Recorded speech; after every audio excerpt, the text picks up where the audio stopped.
मीठे बच्चे, बाप आए हैं भारत को सेलिब्रेट कर। तुम बच्चे इस समय बाप के मददगार बनते हैं। भारतीय प्राचीन खंड में प्रश्न है, ऊंची मंजिल में रुकावट डालने वाली छोटी छोटी बातें कौन सी हैं? तो उत्तर है, अगर जरा भी कोई शौक है, अनासक्त वृत्ति नहीं है, अच्छा पहनने खाने में बुद्धि भटकती रहती है, तो ये बातें ऊंची मंजिल पर पहुंचने में अटक डालती है। इसलिए बाबा कहते, बच्चे पनवा में रहो, तुम्हें तो सब कुछ भूलना है, ये शरीर भी याद न रखे। बाबा कहते लक्ष्य बहुत ऊंचा है, मंजिल हमारी बहुत ऊंची है, हम पहुंचना हमें बहुत ऊंची स्थिति में।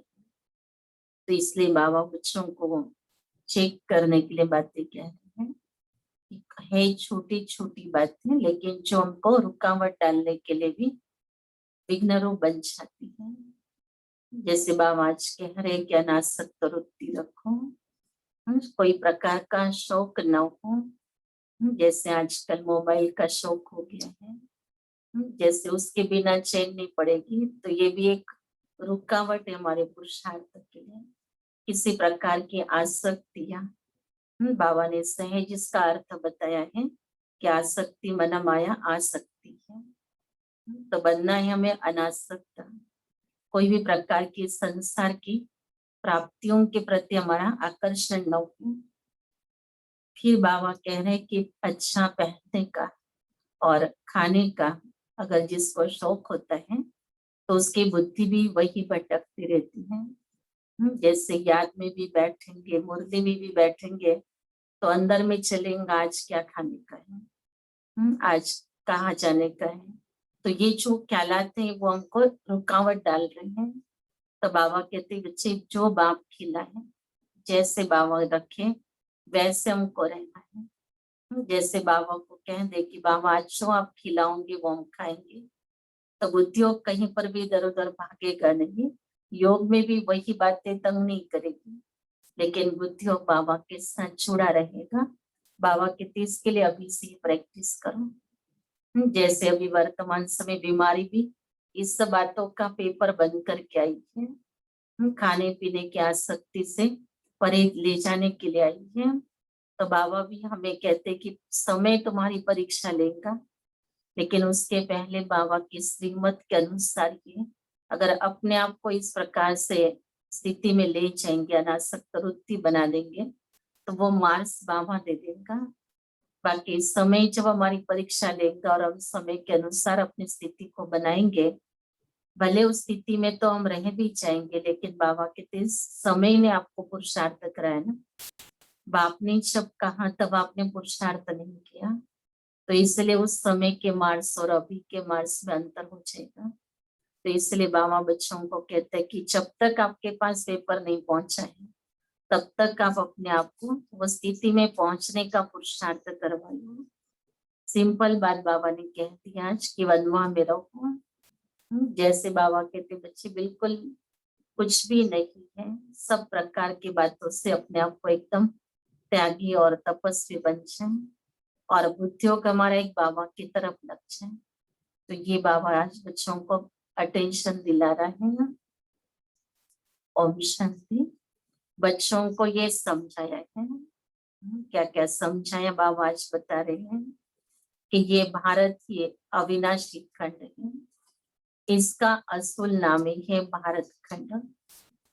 हिंदुस्तान नाम तो बाद में पड़ा है, भारत को कहा जाता है स्पिरिचुअल खंड। ये प्राचीन खंड है। नई दुनिया में जब भारत खंड था, तो और कोई खंड थी नहीं, मुख्य है कि इस्लामी, बौद्धी और क्रिश्चियन। अभी तो बहुत खंड हो गए हैं, भारत अविनाशी खंड है, उसको ही स्वर्ग हेवन कहते हैं। नई दुनिया में नया खंड एक भारती है। नई दुनिया रचने वाला है परमपिता परमात्मा, स्वर्ग का रचिता हेवनली गॉड फादर। बाबा आज भारत के उस अखंड स्वरूप की हमें याद दिला रहे हैं कि ये भारत कितना सुंदर था। पूरे भारत माना पूरा विश्व ही जैसे पूरा भारत था, और कोई खंड नहीं थे, और कोई दूसरी लड़ाई झगड़ा करने वाली कोई भी प्रकार के धर्मों की आना जाना भी नहीं था। श्री बाबा कहते तुम ही बच्चे थे जो शिरखंड बन करके गए थे बाबा से, और वही बच्चों का वो सुखधाम था। और उसके बाद बाबा याद दिला रहा है कि जब ये इस्लाम बौद्ध क्रिश्चियन जब आते हैं तब धीरे धीरे बहुत खंड हो जाते हैं। तो अखंड भारत के हम मालिक बनते हैं, टुकड़े के मालिक नहीं बनते हैं। तो बाबा हमें पूरे विश्व का मालिक बनाता है। तो नई दुनिया रचने वाला है परमपिता परमात्मा, स्वर्ग का रचयिता हेवनली गॉड फादर। भारतवासी जानते हैं कि ये भारत अविनाशी खंड है। भारत स्वर्ग था। जब कोई मरता है तो कहते हैं स्वर्ग पधारा। समझते हैं स्वर्ग कहाँ ऊपर में है। देलवाड़ा मंदिर में भी वैकुंठ के चित्र छत में दिखाए हैं। ये किसकी बुद्धि में नहीं आता है कि भारतीय हेविन था, अब नहीं है। अभी तो हेल है, तो वो तो ये भी अज्ञान ठहरा। ज्ञान और अज्ञान दो चीजें होती हैं। ज्ञान को कहा जाता है दिन, अज्ञान को रात। घोर सोजरा और घोर अंधियारा कहा जाता है। सोजरा मना राइस, अंधियारा मना फल। मनुष्य सूर्य का फल देखने के लिए सनसेट पर जाते हैं। अब वह तो है हद की बात। बाबा कहते सनराइज भी देखते और सनफॉल भी देखते हैं। तो बच्चों को बाबा कह रहे कि बच्चे ये ज्ञान के आधार से दिन का आरंभ होता है। वरना सत्युग और त्रेता युग ज्ञान के आधार से प्रारब्ध के रूप में हम बच्चों का इसमें पाठ होता है। फिर बाबा कहते जब एक ज्ञान जो आत्मा के स्वरूप में टिकने की बातें थी, जो सत्युग त्रेता में हम बच्चों के जीवन में थी, लेकिन धीरे धीरे आत्मा उस ज्ञान से अज्ञान में जाती है और अपने आप को देह समझने लगती है। और जैसे ही देह की स्मृतियां आती है तो अन्य और भी स्मृतियों के साथ आत्मा घोर अंधियारे में चली जाती है। तो बाबा कहते घोर सोजरा और घोर अंधियारा किसको कहा जाता है। तो अब वो तो है ही हद की बात। इसके लिए कहा जाता है ब्रह्मा का दिन, ब्रह्मा की रात। अब ब्रह्मा तो है प्रजापिता, तो जरूर प्रजा का पिता हुआ ना। ज्ञानंजन सदगुरु दिया, अज्ञान अंधिर विनाश। ये बातें दुनिया में कोई भी नहीं समझते हैं। किसको दिन कहेंगे, किसको रात कहेंगे। ब्रह्मा का दिन और ब्रह्मा की रात गायन तो किया हुआ है। कहने में भी आता है कि ब्रह्मा का एक दिन और एक रात पूरी हो जाएंगे तो सृष्टि पर प्रलय होता है। लेकिन ये पता नहीं है वो दिन और वो रात कितने समय का है, और किसको दिन कहेंगे किसको रात कहेंगे। अभी बाबा के द्वारा ये बच्चों को नॉलेज मिल रहा है। बाबा के लिए ज्ञान अंजन का काम करता है। ये बातें दुनिया में कोई भी नहीं समझते हैं। ये है नई दुनिया के लिए नई नॉलेज। हेवन के लिए हेवनली गॉड फादर की नॉलेज चाहिए। गाते भी हैं फादर इज नॉलेजफुल, तो टीचर हो गया। फादर को कहा ही जाता है पतित पावन, और कोई को पतित पावन कह नहीं सकते हैं। श्री कृष्ण को भी नहीं कह सकते हैं। फादर तो सबका एक ही है। श्री कृष्ण तो सबका फादर नहीं है। वो तो जब बड़ा हो शादी करे तब एक दो बच्चे का बाप बनेगा। राधे कृष्ण को प्रिंस प्रिंसेस कहा जाता है। कभी स्वयंवर भी हुआ होगा। शादी के बाद ही माँ बाप बनते हैं। उनको कभी कोई वर्ड गॉडफादर कह नहीं सकते हैं। वर्ड गॉडफादर सिर्फ एक ही निराकार बाप को कहा जाता है। ग्रेट ग्रेट ग्रैंडफादर शिव बाबा को नहीं कह सकते हैं। ग्रेट ग्रेट ग्रैंडफादर प्रजापिता ब्रह्म, उनसे बिरादरी निकलती है, वो इनकॉर्पोरियल गॉडफादर निराकार आत्माओं का बाप है। निराकारी आत्माएं जब यहाँ शरीर में है तब भक्ति मार्ग में पुकारती है। ये सब तुम नई बातें सुनते हो जो आधा कल्प भक्ति में नहीं सुनी थी। अब बाबा कह रहे तुम्हारे लिए ये सब नई बातें हैं, लेकिन बाबा बच्चों को याद दिलाते हैं कि ये कल्प पहले भी तुमको सुनाया था। कल्प पहले भी बच्चों ने इन बातों की स्मृति अपने आप को दिलाई थी, तो वो कल्प पहले वाली स्मृति को बुद्धि में लाना, तो ये नई बात भी हमारे लिए पुरानी हो जाएगी और अनुभवी बन जाएंगे। तो बाबा कह रहे कि निरंकार आत्माएं कैसे शरीर में आती है और फिर कैसे पुकारना शुरू करती है। ये सब ड्रामा का राज जो है बाबा ने बच्चों को समझाया। यथार्थ रीति कोई भी शास्त्र में नहीं है। बाप कहते हैं मैं सन्मुख बैठ तुम बच्चों को समझाता हूँ, फिर ये ज्ञान सारा गुम हो जाता है। ये भी वंडरफुल खेल है। इतना ज्ञान बाबा दे रहा है, वर्षों वर्षम बच्चे भी सुन रहे हैं, लेकिन बाबा कहते बच्चे जब सतयुग में आ जाओगे तो ये ज्ञान सारा गुम हो जाएगा। फिर जब आप आए तब आकर के यथार्थ ज्ञान सुनाए। फिर बाबा करे कल्प के बाद 5-4 साल के बाद बाबा आएंगे, फिर तुम्हें यही ज्ञान वापस सुनने के लिए मिलेगा। बच्चों को ही सन्मुख समझा कर वर्षा देते हैं, फिर बाद में शास्त्र बनते हैं। यथार्थ तो बन न सके क्योंकि सच की दुनिया ही खत्म हो, झूठ खंड हो जाता है। बाबा कहते सचखंड परिवर्तन हो जाएगा। तो यथार्थ जो ज्ञान बाबा ने दी, इससे यथार्थ जीवन जो हमारी बनी थी वो सच की दुनिया में थी। उसकी प्रारब्ध कहेंगे। फिर बाबा कहते उसकी भी सत्यता की जो शक्ति है वो भी जब देह के भान में आते, देह की स्मृति बना ही असत्य, तो असत्य को अपनाया मना सारा खंड झूठ खंड बन गया है।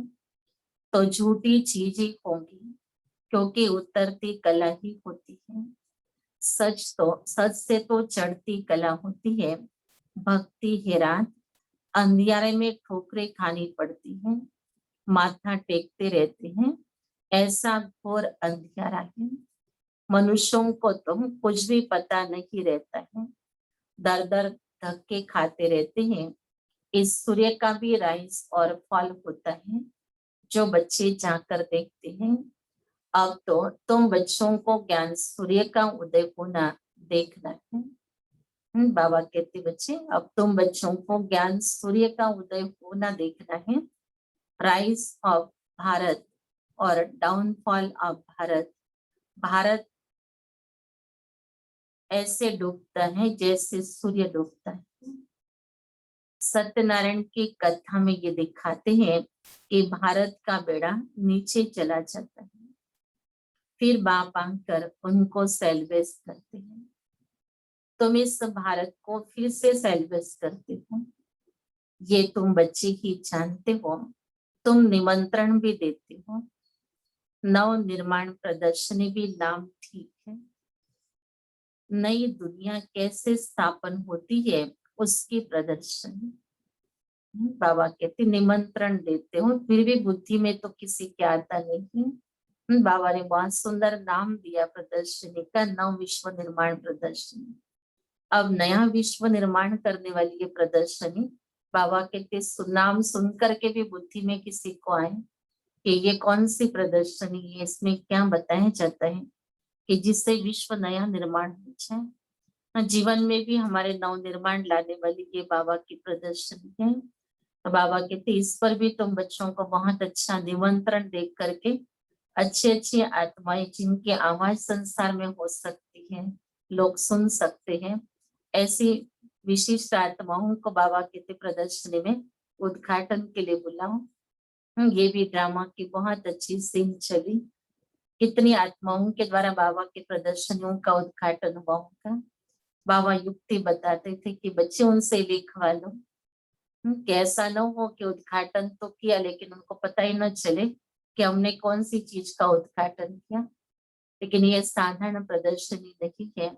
इस प्रदर्शनी में स्वयं परमात्मा ने दिया हुआ ज्ञान दिया जाता है। अब ये उनके बुद्धि में कहाँ तक बैठा है।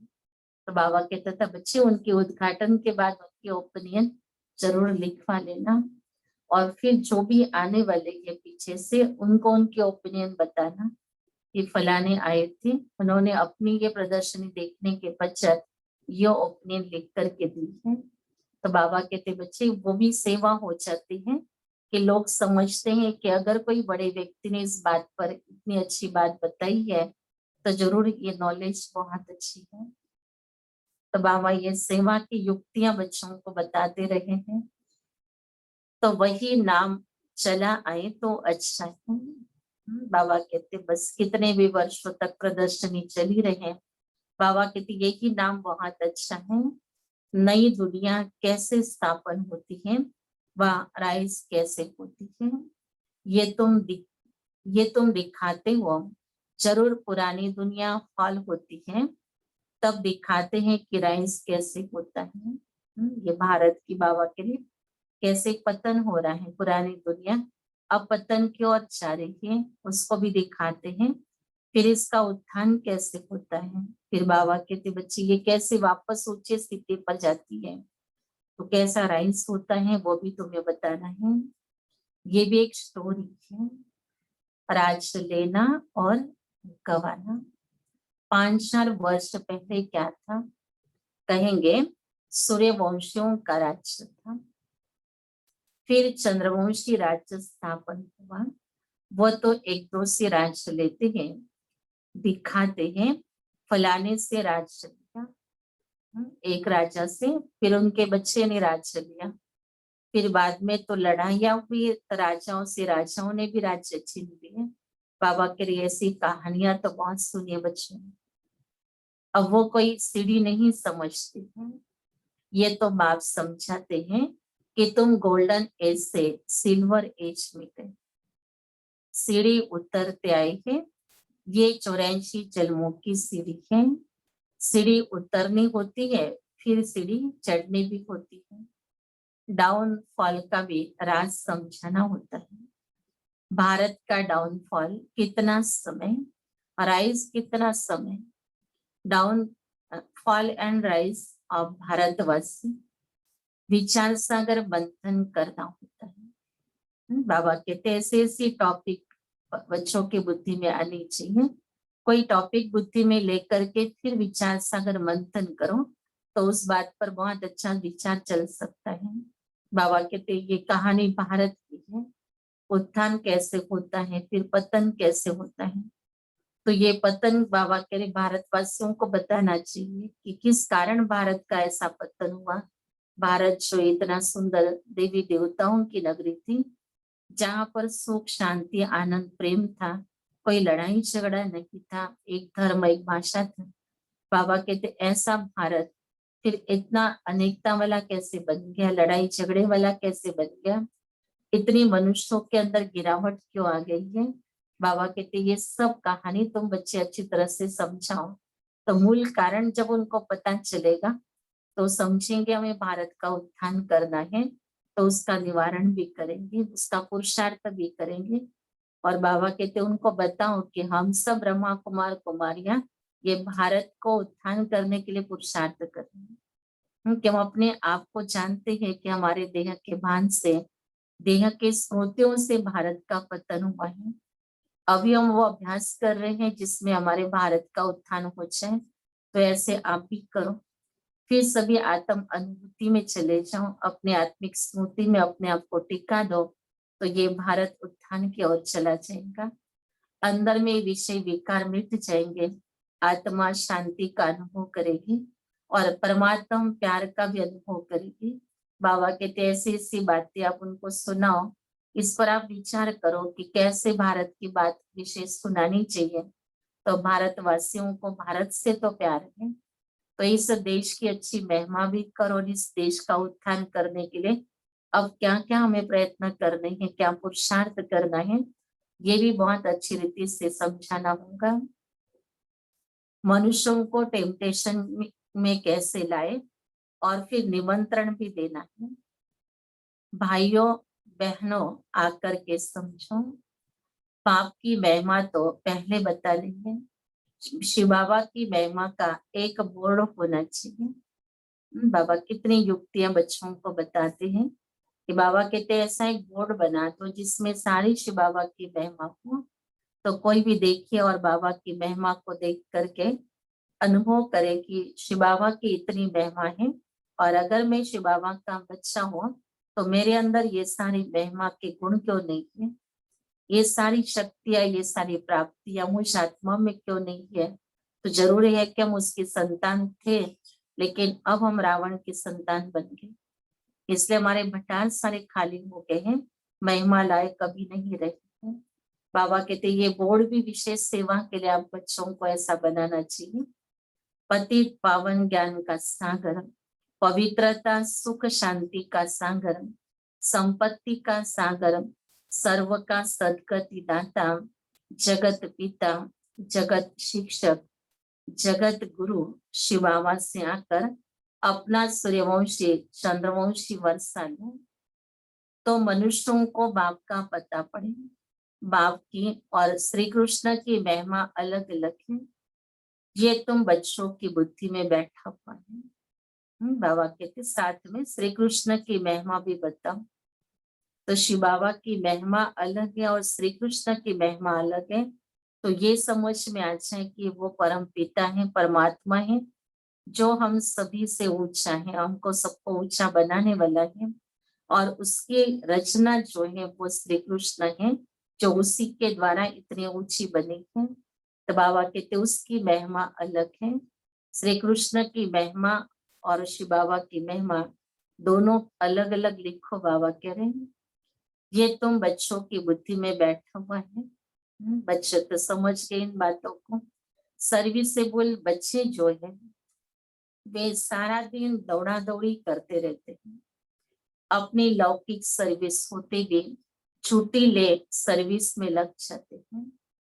ये है ही ईश्वरी गवर्नमेंट। बाबा कहता बच्चे, कई बच्चों के अंदर इतनी लगन बाबा ने देखी कि अपने लौकिक सर्विस से छुट्टी लेकर के भी ईश्वरी सेवाओं के लिए अपना समय देने वाले बच्चे, जिनको बाबा आज खास याद कर रहे हैं।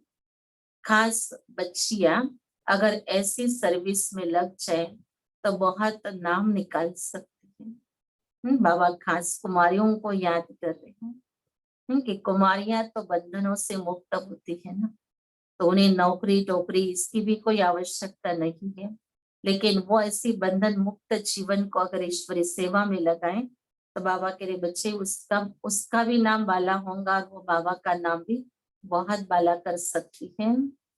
सर्विसेबल बच्चों की पालना तो अच्छी रीति होती रहती है। बाबा खुद अपनी जिम्मेवारी उठाता है। बाबा कहते अगर ऐसी कोई सर्विसेबल बच्चे हो तो बाबा उनकी बहुत अच्छी रीति से पालना करता है, क्योंकि शिव बाबा का भंडारा भरपूर है। जिस भंडारे से खाया वो भंडारा भरपूर, काल कंटक दूर। बाबा कहते शिव बाबा का भंडारा है ना, माना शिव बाबा का भोग भी जहाँ बनता है, शिव बाबा भोग स्वीकार करते उस भंडारे से। बाबा कहते उस भंडारे को वरदान है कि वो भंडारा सदा भरपूर रहेगा, काल कंटक दूर रहेंगे। तुम हो शिव वंशी, वो रचता है, ये रचना है। बाबुल नाम बहुत मीठा है। शिव बाबा को प्यार से बाबुल भी कहा है, तो बाबा कहते ये नाम बड़ा मीठा लगता है। शिव साजन तो है ही ना, शिव बाबा के महिमा महिमा ही अलग है। निराकार अक्षर दिखने से समझते हैं कि उनका कोई आकार नहीं है। बिलवेड़ मुस्त शिव बाबा परम प्रिय तो दिखना ही है। इस समय लड़ाई का मैदान उनका भी है तो तुम्हारा भी है। बाबा के इस समय दुनियावी जो आसुरी संप्रदाय है उनके लिए भी ये दुनिया अब लड़ाई का मैदान बन गई। बात बात पर लड़ाइयां हो रही है और एक तरफ बाबा के लिए तुम बच्चों की भी ये माया के साथ की लड़ाई चल रही है। शिव शक्तियां नॉन वायलेंस गाई जाती है, परंतु चित्रों में देवियों को भी हथियार दे हिंसा दिखाती है। वास्तव में तुम योग अथवा याद के बल से विश्व की बादशाही लेते हो। हथियारों आदि की बात ही नहीं है। गंगा का प्रभाव बहुत है, बहुतों को साक्षात्कार भी होता है। भक्ति मार्ग में समझती है कि गंगा जल मिले तब उद्धार हो, इसलिए गुप्त गंगा कहते रहते हैं। कहते हैं बाण मारा और गंगा निकली। गौमुख से भी गंगा दिखाते हैं। तुम पूछेंगे तो कहेंगे कि गुप्त गंगा निकल रही है। त्रिवेणी पर भी सरस्वती को गुप्त दिखाया। बाबा कहते यादगार स्थान बने हुए हैं। अब गौमुख की महिमा भी बाबा कहते वो देखो, आप पूछो उनको क्या बताते हैं, तो वो तो यही कहेंगे कि ये गुप्त गंगा से निकला हुआ जल है। अब बाबा कहते गुप्त गंगा कौन सी है, और प्रत्यक्ष गंगा कौन सी है फिर? तो ये भी सब बातें बाबा के लिए अब तुम बच्चे समझते हो कि इस संगम पर बाबा कैसे हम बच्चों को ज्ञान देते हैं। शिव बाबा ने ज्ञान की गंगा इस धरती पर लाई है। त्रिवेणी पर भी सरस्वती को गुप्त दिखाया है। मनुष्यों ने तो बहुत बातें बना दी है, यहाँ तो एक ही बात है, सिर्फ अलग बस। बाबा कहते अब तो विस्तार बहुत हो चुका है भक्ति का। बाबा भी हमको सार की ओर ले चलता है कि वो सारी बातों को अब बुद्धि में से साइड कर दो, अब बुद्धि को हल्का कर दो, न्यारा कर दो, और बस एक शिव बाबा की याद बुद्धि में हो। बस एक अलग माना एक शिव बाबा याद हो। बस अल्लाह आकर वैश्व स्थापन करते हैं, खुद हेविन स्थापन करते हैं, ईश्वर स्वर्ग स्थापन करते हैं। वास्तव में ईश्वर तो एक है, ये तो अपनी अपनी भाषा में भिन्न भिन्न नाम रख दिए हैं, परंतु ये समझते हैं कि अल्लाह से जरूर स्वर्ग की बादशाही मिलेगी। यहाँ तो बाप कहते हैं मन बनाओ, बाप को याद करने से वर्षा जरूर याद आएगा। रचना की रचना है कि स्वर्ग, ऐसे थोड़ी कहेंगे कि राम ने नर्क रचा। भारतवासियों को ये पता ही नहीं है कि निरंकार रचता कौन है। तुम जानते हो कि नर्क का रचता रावण है, जिसको जलाते हैं। रावण राज्य में भक्ति मार्ग का सैंपलिंग कितना बड़ा है। रावण का रूप भी बड़ा भयंकर बनाया है। बोलते भी हैं कि रावण हमारा दुश्मन है। बाप ने अर्थ समझाया, पेशगिर बड़ा है तो रावण का शरीर भी बड़ा बनाते हैं। शिव बाबा तो बिंदी है। बाबा कहते रावण का विस्तार देखो कितना बड़ा है, उसके वो 5 विकारों के स्वरूप। और बाबा कहते बच्चे उसके और छोटे छोटे भी उसके विकार, तो बहुत बड़ा विस्तार हो गया रावण का। तो रावण का शरीर भी इतना बड़ा बना दिया है, 10 मुख वाला बना दिया, अवाढ़व्य बना दिया। तो बाबा कह रहे देखो बच्चे, बाप तो सूक्ष्म है, बाप तो बिंदी है, परंतु चित्र बड़ा बना दिया। नहीं तो बिंदी की पूजा कैसे हो? पुजारी तो बनना है ना, बच्चों को पुजारी तो बनना है। जिसने बहुत कुछ हमको दिया था, फिर उसी की याद बच्चों को आती है, फिर उसी का ही स्वरूप बनाते हैं, उसी के चित्र बनाते हैं। बाबा करे वो भी जैसे जैसे भक्त बढ़ते ही जाते हैं, उसका भी आकार बड़ा करते जाते हैं। आत्मा के लिए तो कहते हैं भुरकुटी के बीच में चमकता है अजब सितारा। और फिर कहते हैं आत्मा सो परमात्मा। तो फिर 1000 सूर्य से ज्यादा तेज कैसे होगा? बाबा कहते बच्चे, एक तरफ कहते भुरकुटी में चमकता है जब सितारा, तो बाबा कहते यही उनकी बात लेकर के उनको बताऊं कि अगर आत्मा सो परमात्मा कहते हैं, अगर भुरकुटी में वो चमकने वाली आत्मा ही परमात्मा है, अगर वो आत्मा परमात्मा अगर भुरकुटी में बैठ सकते हैं, फिर उसको हजारों सूर्य से तेजों में कैसे कहेंगे? बाबा कहते दोनों बातें एक दूसरे से तो मिल नहीं पाती हैं, दोनों बातें विभिन्न तरीके से बताई हुई है। आत्मा का वर्णन तो करते लेकिन समझते नहीं है। अगर परमात्मा 1000 सूर्य से तेज हो तो हर एक में प्रवेश कैसे करे? बाबा कहते उनको बताऊं कि अगर आत्मा सो परमात्मा माना सब में परमात्मा प्रवेश होते हैं, अगर वो हजारों सूर्य से तेज है तो वो हर एक में प्रवेश कैसे होगा? एक सूर्य के पास भी अगर कोई चाहे तो भस्म हो सकते हैं, तो ये हजारों सूर्य से तेजों में परमात्मा कैसे किसके पास आएगा? कितनी अयथार्थ बातें हैं जो सुनकर क्या बन पड़े हैं। बाबा कहते बच्चे कोई अर्थ ही नहीं इन बातों को, और बिना अर्थ की ये बातें सुनकर के देखो हालत क्या हो गई, सभी की बुद्धि भी तमो प्रधान बन गई है। कहते हैं आत्मा सो परमात्मा, तो बाप का रूप भी ऐसा होगा ना, परंतु पूजा के लिए बड़ा बनाया है। पत्थर के कितने बड़े बड़े चित्र बनाते हैं, जैसे गुफा में बड़े बड़े पांडव दिखाते हैं, जानते कुछ भी नहीं है। ये है पढ़ाई। धंधा और पढ़ाई अलग अलग है ना। बाबा पढ़ाते भी हैं और धंधा भी सिखलाते हैं। बाबा का ये ज्ञान रत्न का देने का धंधा, बाबा कहते ये भी देखना चाहिए अपने व्यापारी बुद्धि से कि हमने ये धंधा कितना किया है, क्योंकि धंधा करेंगे तो कमाई होगी ना, प्रॉफिट होगा। तो बाबा से लिया और बाबा तो होलसेल में दे रहे हैं हम बच्चों को, फिर बाबा कहते आप रिटेल में देते रहो, एक एक को देते रहो, तो कितनों को हमने बाबा का ये ज्ञान दिया। बाबा कहते जितना बांटते जाते हो उतना आपका भंडार भरपूर होता जाता है। अगर बांटते नहीं है तो उसको बाबा ने कहा बच्चे वो तो टपका बन जाता है, तालाब बन जाता है।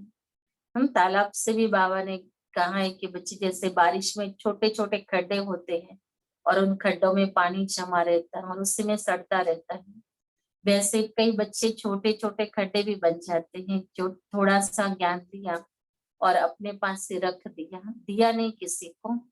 कोई बाबा कहते लेते भरपूर है लेकिन फिर भी देते नहीं, तो वो थोड़ी तालाब जैसे बन जाते, लेकिन बनना है बहती नदी। जो बाबा कह रहे लेते जाओ और देते जाओ, तो ये कार्य बच्चों को बाबा ने सिखाया है। बोर्ड में भी पहले बाप की महिमा होनी चाहिए, बाप की फुल महिमा लिखनी है। ये बातें तुम बच्चों की बुद्धि में नंबरवार पुरुषार्थ अनुसार आती है, इसलिए महारथी घोड़े सवार कहा जाता है। अब जिसकी जैसी बुद्धि, बुद्धि भी किसकी कैसे, बाबा ने तो सबको ज्ञान तो एक जैसा दिया है, लेकिन बाबा कह रहे बुद्धि जो तमो प्रधान बनी हुई थी, उस बुद्धि को जिसने जितना स्वच्छ बनाया होगा, जितना दिव्य बनाया होगा, उसके अनुसार ही वो पुरुषार्थ में आगे जा सकती है। इसलिए बाबा ने भी इस संगम युग पर भी हमारे पुरुषार्थ के लिए कई बातों की परहेज बताई। बाबा ने कहा ना बच्चे तुम बच्चों को पर चिंतन, ये पतन की जड़ है, आत्मा को पतन की ओर ले जाने वाली है। पर का चिंतन माना अपने देह का चिंतन, देह के संबंधों का चिंतन, देह के वस्तु वैभवों का चिंतन, ये सब चिंतन हमको पतन की ओर ले जाता है।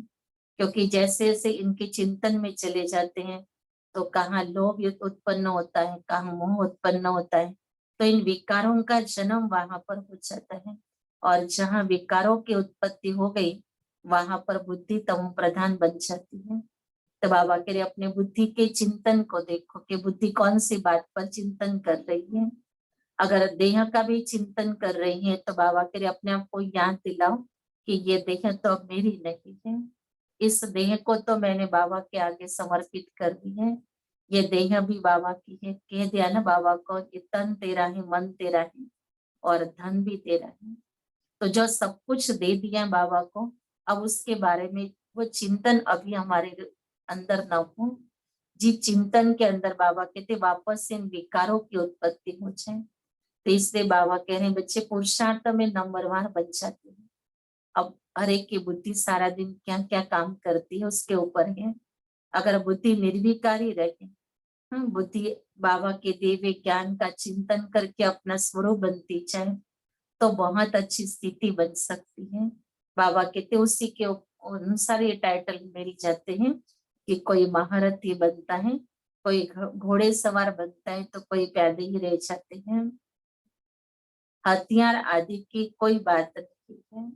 बाबा कहते ऐसे नहीं कि आप युद्ध की सेना तैयार हुई तो कोई ढाल तलवार लेकर के निकले हो। कोई कोई स्थूल हथियारों की यहाँ कोई जरूरत नहीं है, लेकिन बाबा ने हम बच्चों को ड्रामा की ढाल दे दी है, ज्ञान की तलवार दे दी है, जिसको बाबा कहते बच्चे आप यूज करो और इस कर्म क्षेत्र पर तुम बच्चों को विजयी बनना है।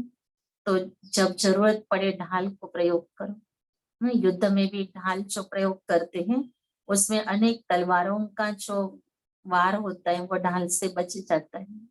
तो दुनिया में बाबा के कई प्रकार की बातें आती हैं, लेकिन ड्रामा की ढाल को अगर सामने लेकर रखेंगे तो वो सारी बातों को बिंदी लग जाएगी। क्योंकि बाबा हम बच्चों को बहुत समय से ये होमवर्क दे रहे हैं कि बच्चे फुल स्टॉप का अभ्यास करो। अगर फुल स्टॉप का अभ्यास नहीं करेंगे तो अंत मति सुगति तुम्हारी वैसी ही होगी। अगर जिन विचारों में अंत में रहेंगे वैसे हमारा बुद्धि होगा। इसलिए अंत में एक बाबा याद आए बस, और कोई भी बात याद ना हो। ये बहुत सूक्ष्म में हमको चेकिंग करनी है। इसलिए बाबा कहते हैं बीच बीच में अपने आप की प्रैक्टिस कर लो कि अगर अभी मेरा शरीर छूट जाए तो मेरी अवस्था कैसी रहेगी। बाबा कहते विपरीत परिस्थितियों में अपने आप से पूछो। जब समझो बहुत क्रोध आया है, जब कोई बहुत अंदर में चिड़चिड़ापन हो रहा है, कभी आवेश आ रहा है तो कभी और कोई मन के अंदर गड़बड़ चल रही है, तब अपने आप से ये प्रश्न पूछना है कि अगर इस समय मेरा शरीर छूट जाए तो मेरी गति क्या होगी। जब अच्छी स्थिति है, याद में बैठे हैं, बहुत अच्छा मन प्रसन्न है, उस घड़ी ये प्रश्न पूछेंगे तो कोई मजा नहीं आएगा। उस समय तो कहेंगे कि बहुत अच्छी अवस्था है। लेकिन बाबा कहते परिस्थिति विपरीत हो तब अपने आप से ये बात कहो कि अगर इस घड़ी अगर मेरा शरीर छूट जाए तो मेरी गति क्या होगी। बाबा भी हम बच्चों को समय प्रति समय सावधानियां दे रहा है कि बच्चे तुम्हारी स्थिति ही तुमको अगली यात्रा में भी मदद करेगा।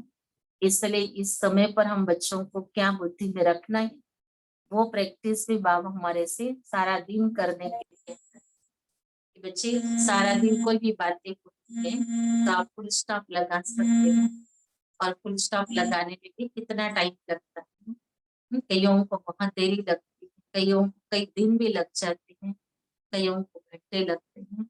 लेकिन बाबा ने टाइम दे दिया है फुल स्टॉप लगाने के लिए कि बच्चे बस सेकंड में फुल स्टॉप, मिनट भी नहीं लगे। तो कोई भी बात आती है तो सेकंड में फुल स्टॉप लगाने जैसी हमारी वो स्थिति अभी बन जाए तो ये पुरुषार्थ वर्तमान घड़ी हमको करना है।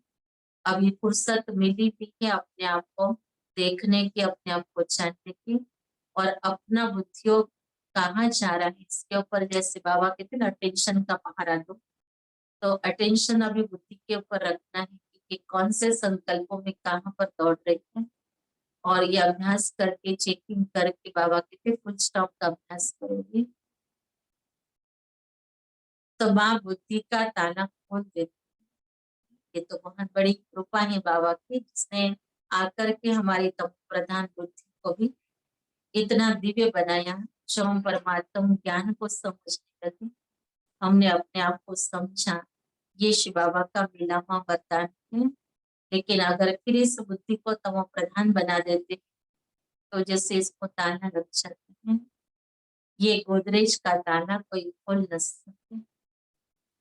बाप के पास मिलने आते हैं तो बाबा बच्चों से पूछते हैं कि आगे कब मिले, इस जगह पर इस दिन कब मिले। बाबा पूरी कल्प पहले वाली स्मृति को जागृत कराते हैं कि आप कल्प पहले भी 5-4 वर्ष पहले भी इसी जगह पर इसी दिन इसी समय पर ऐसे ही मिले थे। तो बच्चे कहते हाँ बाबा 5-4 वर्ष पहले मिले। अब ये बातें ऐसे कोई पूछ न सकते। बाबा कितना ड्रामा का ज्ञान हमारे बुद्धि में पक्का करा। बाबा ने कहा था मुझे जो ड्रेस आज पहन कर बैठे हो ना, ये ड्रेस पहन के बैठे थे कल को पहन, माना हर चीज बहुत रिपीट हो रही है। तो ये चीज अगर बुद्धि में आ जाए तो बाबा के लिए ड्रामा रिपीट हो रहा है, हम अपना पार्ट रिपीट कर रहे हैं। तो ये पार्ट अभी हमारा संगम युग का जो है, जिसको हम कहेंगे कि हमारे अपना पुरुषार्थ करने का जो पार्ट मिला हुआ है, ये भी अगर उन कल्प पहले वाली स्मृतियों को जागरूक करके करेंगे तो ये भी आसान हो जाए कि हमने 5-4 वर्ष पहले भी इन विकारों पर विजय प्राप्त की।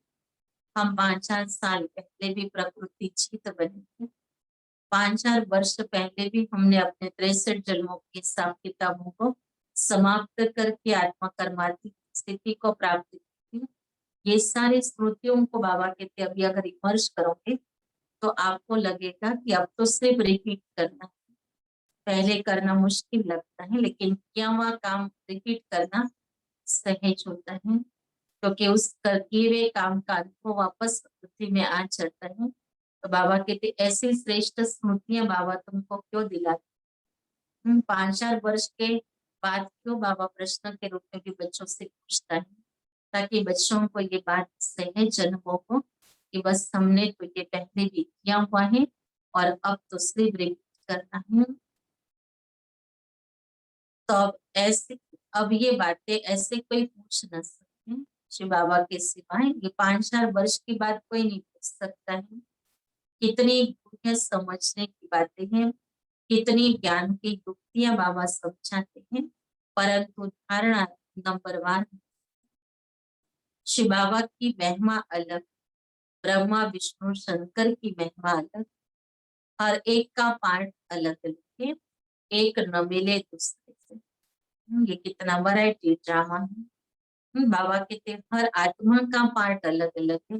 कोई ये ना कह सके कि इसने ऐसा पार्ट प्ले किया है तो तुम्हारा पार्ट भी ऐसा होना चाहिए। बाबा कहते बच्चे ये पार्ट सबका अलग अलग है और हर एक का पार्ट अलग अलग देखने में ही तो मजा आएगा। एक जैसा सबका पार्ट हो तो देखने में मजा तो नहीं आएगा।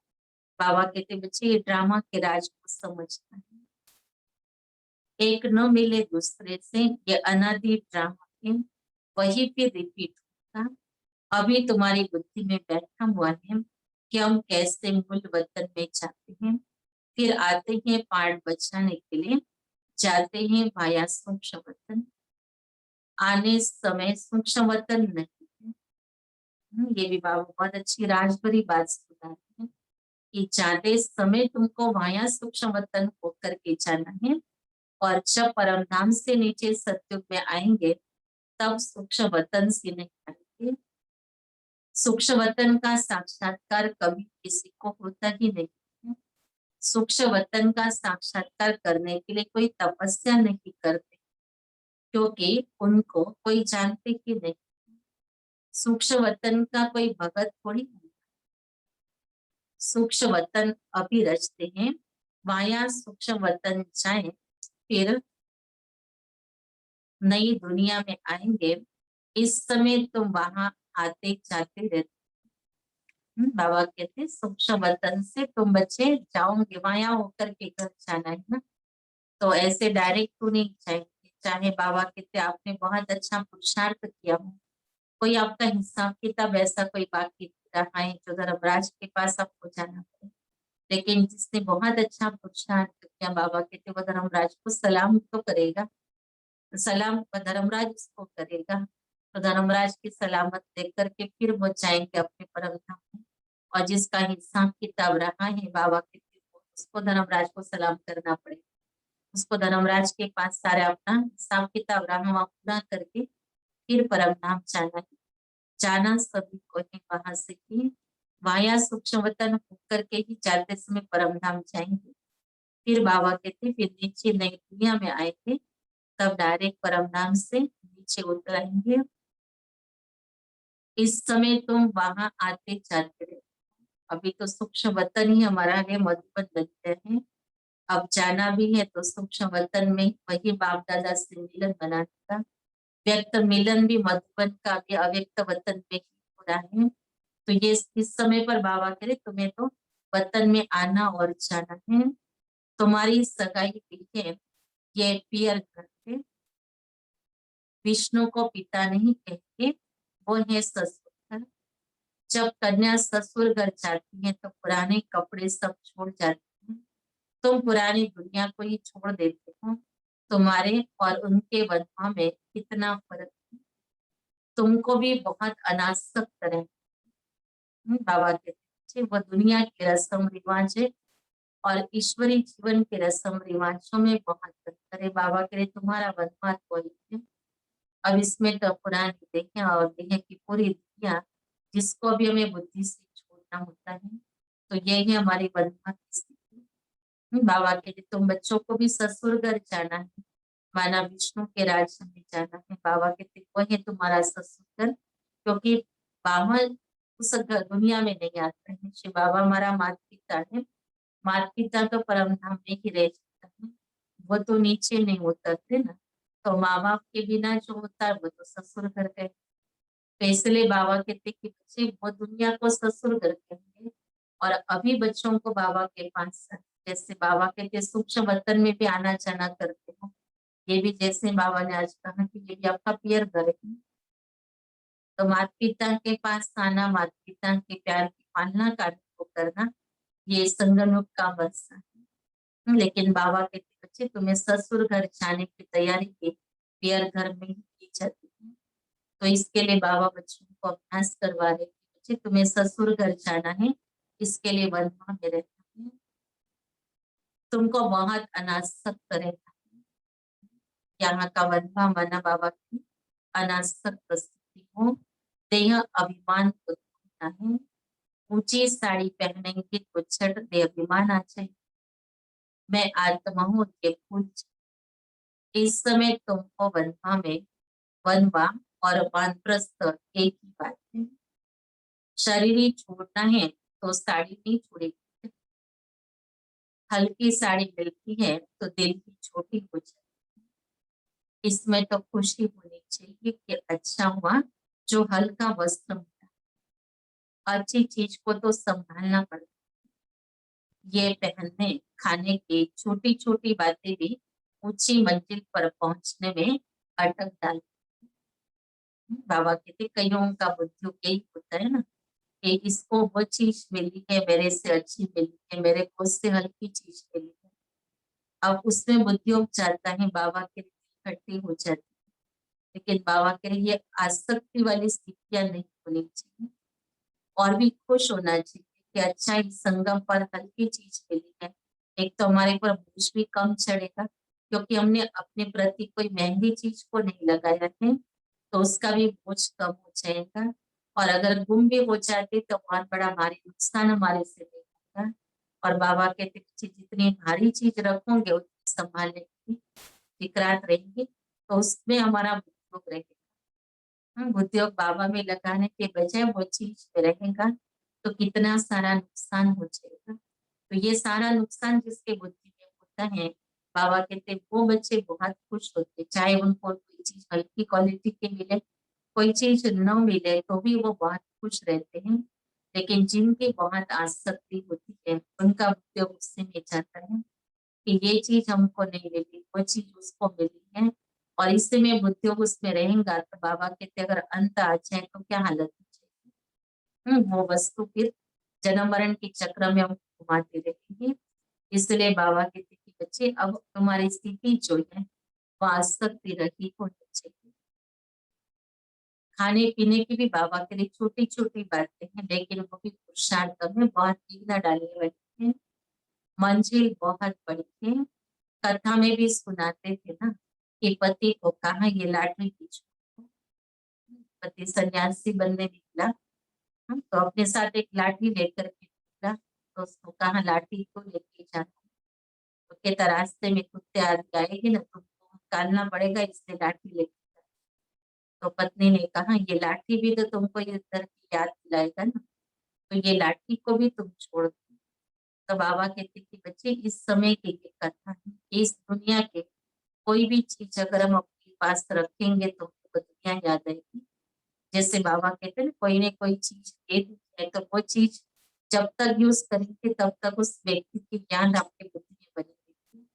इसलिए बाबा ने यही बच्चों को नियम दे दिया ना कि बच्चे जो भी कुछ मिलता है उसको पहले शिव बाबा के भंडारे में जमा करो और फिर अनुभव करो कि ये शिव बाबा के भंडारे से मिली हुई चीज, बाप दादा से मिली हुई चीज हम यूज कर रहे हैं। तो कोई भी कार्मिक अकाउंट नहीं बनेगा, बार बार वहां जाएगा नहीं, और न बाबा कहते वापस हम उस पुरानी दुनिया में जाएंगे। ये बहुत सूक्ष्म पुरुषार्थ की बातें बाबा हमें समझाते हैं। बाप कहते ये पुराना कपड़ा, पुरानी दुनिया सब खलास हो गई। इसलिए इस सारी दुनिया से बुद्धियों को तोड़ना है। इसको बेहद का संन्यास कहा जाता है। सन्यासियों ने तो हद का संन्यास किया, अब तो फिर वे अंदर आ गए। आगे तो में बहुत ताकत थी। उतरने वालों की महिमा क्या हो सकती। नई नई आत्माएं भी पिछाड़ी तक आती रहती है पाठ बचाने, उनमें क्या ताकत थी। तुम तो पूरे 84 जन्म लेते हो, ये सब समझने के लिए कितनी अच्छी बुद्धि चाहिए। बाबा बुद्धि को ही देख रहा है बच्चों की कि बुद्धि इसकी बहुत अच्छी चाहिए। अभी तक वैसी बुद्धि नहीं बच्चों की तैयार की है। इसलिए ज्ञान को जैसा समझना चाहिए था, जैसा अपने जीवन में प्रयोग लाना चाहिए, वैसा अभी तक भी बाबा को रिजल्ट को दिखाई नहीं दे रही है। बाबा के लिए अपनी बुद्धि को बहुत अच्छा दिव्य बनाओ। सर्विसेबल बच्चे सर्विस में उछलते रहेंगे। ज्ञान सागर के बच्चे ऐसे भाषण करें जैसे बाबा उछलता है, इसमें पंख नहीं बनाए। बाबा कहते जैसे बाबा जैसा ज्ञान के लहरों में लहराता है, ऐसे बाबा के लिए सर्विसेबल बच्चों को भी ऐसे ही ज्ञान सुनाना। लेकिन कोई अगर बाबा कहते अच्छा ज्ञान सुनाता है तो उससे अपने आप को नाराज भी नहीं करना है कि इसका नाम वाला होना है, हमारा नाम वाला नहीं होता है। लेकिन बाबा कहते बच्चे जो जितनी अपनी बुद्धि को दिव्य बनाएगा उसकी दिव्य बुद्धि काम करेगी। तो ये पुरुषार्थ हर एक को अपने आप में करना है। तो बाबा बच्चों को ज्ञान और योग दोनों का भी बैलेंस रखने की बातें सिखाता है कि जो ज्ञान बुद्धि के अंदर है उसको योग के द्वारा उसको स्वरूप देते जाओ, और उस स्वरूप में बैठ करके अगर किसी को ज्ञान सुनाएंगे तो वो किसी को तीर लग सकता है। नहीं तो बाबा कह रहे तोते के माफिक तो सुना दूंगी, पंडिताई तो कर लूंगी, लेकिन जो तीर लगना चाहिए वो नहीं हो सकता है। तो इसलिए बाबा कई प्रकार की धारणाएं हम बच्चों को बताते हैं ताकि हम सर्विसेबल बन के रहें। और सर्विसेबल बच्चों को बाबा ये सब बातें चेक करने के लिए कहते हैं कि अपने आप में चेक करो अपनी धारणाओं को कि हमारी धारणाएं अच्छी है या नहीं, क्योंकि उसकी रिजल्ट सर्विस के ऊपर है। जिसकी धारणाएं बहुत अच्छी है उसके द्वारा होने वाली सर्विस भी बहुत अच्छी है। तो ये सूक्ष्म चेकिंग हर एक को करनी है। अच्छा मीठे मीठे सिखिलते बच्चों पर माता पिता बाप दादा का याद प्यार और गुड मॉर्निंग। रूहानी बाप के रूहानी बच्चों को नमस्ते। रूहानी बच्चों की रूहानी बाप दादा का याद प्यार, गुड मॉर्निंग और नमस्ते। तो आज पॉइंट्स जो है धारणा के रूप में हम अपने आप को आज अभ्यास के लिए भी इसको नोट रखेंगे। तो पहले पॉइंट से बुद्धि से बेहद का संन्यास करना है। काम बुद्धि का है, कोई स्थूल में हमें घर बार छोड़ के नहीं भागना है, लेकिन बुद्धि से बाबा कह रहे बेहद का संन्यास करना है। वापस घर जाने का समय, इसलिए पुरानी दुनिया और पुराने शरीर से अनासक्त रहना है। घर जाने की स्मृति बुद्धि में हो। बस बाबा कहते कि पुरानी दुनिया और पुरानी शरीर, ये दोनों से भी अनासक्त होकर के रहना होगा, क्योंकि इनको सबको छोड़ के ही जाना है। अगर आसक्ति होंगे तो घर जाने में भी कष्ट होगा। इसलिए बाबा कहते इसको छोड़ना, इसका अभ्यास करो। ये दुनिया ही छोड़ देगी। एक दो मित्र संबंधियों को नहीं छोड़ना, लेकिन पूरी दुनिया को छोड़ना है। अब ये अभ्यास अंदर अंदर करते रहे, इससे अनासक्त होते रहे, तो घर जाना बहुत आसान हो जाएगा। दूसरी पॉइंट से, ड्रामा की हर सीन को देखते सदा हर्षित। जैसे स्कूल ड्रामा नाटक देखते तो उसमें भी तो मनोरंजन करते ना, तो बाबा कहते ये भी ड्रामा की हर सीन को आप देखो, तो अपने आप का मनोरंजन हो रहा है ये अनुभव करो, हर्षित होकर के देखो। ये ड्रामा को देखने में बाबा कहते आपको मजा आना चाहिए, क्योंकि बाबा ने सारी बातें आदि मध्य अंत की हम बच्चों को समझा दी है। तो जो समझदारी के आधार से देखता है उसको मजा आएगा। वरदान है, अपनी हाईएस्ट पोजीशन में स्थित रहकर हर संकल्प, बोल और कर्म करने वाले संपूर्ण निरंकारी हो। बाबा कहता है अपनी हाईएस्ट पोजीशन में स्थित रहकर, हमारी पोजीशन जो है वो बहुत हाईएस्ट हो, ऊंची हो, तो ऊंचे स्थिति में स्थित रह करके हमें संकल्प करने हैं। हमारा हर संकल्प, बोल और कर्म वही ऊंची स्थिति में होना चाहिए।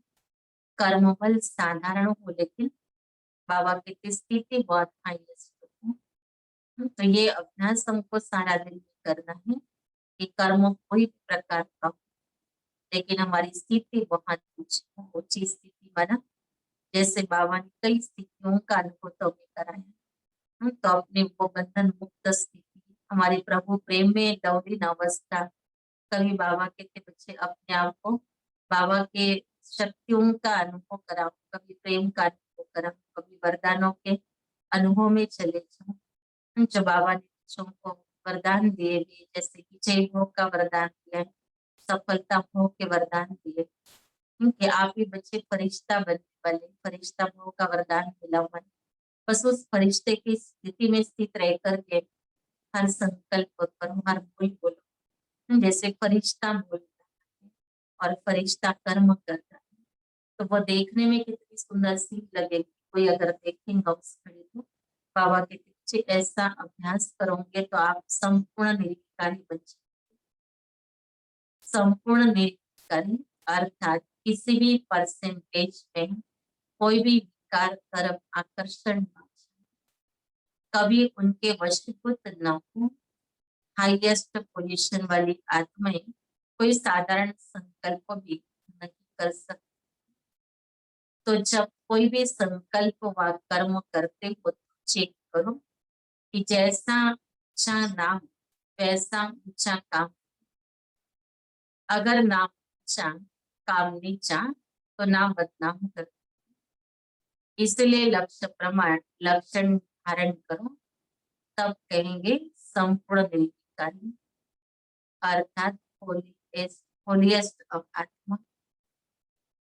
स्लोगन है, कर्म करते करण करावन हार बाप की स्मृति रहे, तो स्व पुरुषार्थ और योग का बैलेंस ठीक रहेगा।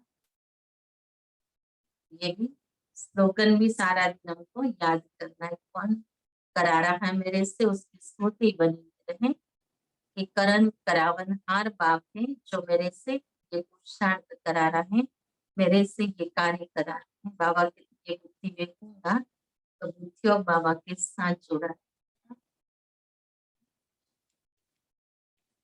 तो आज सदगुरुवार है, तो सदगुरु के रूप में भी बाबा से सभी ने वरदान की अनुभूति होगी।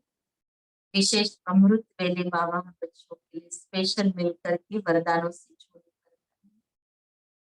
तो आज सदगुरुवार के निमित्त हम सभी बाबा के इस मिले हुए वरदानों को अपने आप में देखें कि आज तक मुझे कितने वरदान मिले बाबा से। सदगुरुवार का स्पेशल वरदान और रोज के लिए वैरायटी वरदान बाबा से हमको मिले और इन सब वरदानों से अभी हमारी झोली बाबा, तो हम चले उस वरदानी स्थिति में ही बड़े प्यार से प्रभु से मिलन मनाएंगे। सदगुरु बाबा से मिलन मना करके बाबा को अपना प्यार अनुभव के स्वरूप में स्वीकार कर